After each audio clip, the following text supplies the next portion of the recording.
name's Jim Garrett, and I'm here with some Lord of the Rings creations. And this first item is the 8-foot-high model of Tower of Orthanc at Isengard.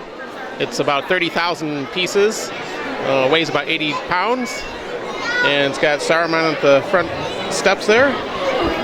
This next one is a segment of the Mines of Moria, showing the escape down the Great Staircase and certain doom if they fall off it. And that was originally displayed at the Lego store in Somerset Mall a couple years ago.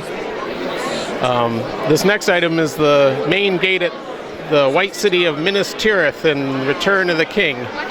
And this basically took at least 4 months to build. It's got tens of thousands of pieces in it as well. So this is the first assault before they bought Grand, the giant battering ram that finally burst its way through. Okay, these are some incredible builds here. What inspired you to do builds from Lord of the Rings? Well, it's one of my favorite stories. I'd read the book long before the movies came out, but when the movies came out, I loved the designs by Alan Lee.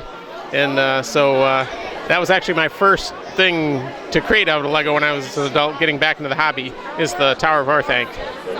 And what'd you use to base the designs off of? Just kind of shots from the movies, or how did that work? Well, I did have a book on the making of Lord of the Rings, so I didn't have to keep pausing the movie, but I don't know, I'm just a big fan of Alan Lee's artwork. Where'd you get all these pieces from? You've got so many black and like white over here and stuff. Well, originally I started buying sets on clearance, but then I found that was taking way too much money and time, and I found out about Bricklink, a website where you can order specified quantities of parts. So what would you say is the hardest part of working on? Some of these builds are so big. What's the hardest part of putting these together? Well, it's actually keeping the proportions as you build, because sometimes you build halfway up and you just suddenly it doesn't look so good. You have to start over. So keeping the proportions is the hardest part.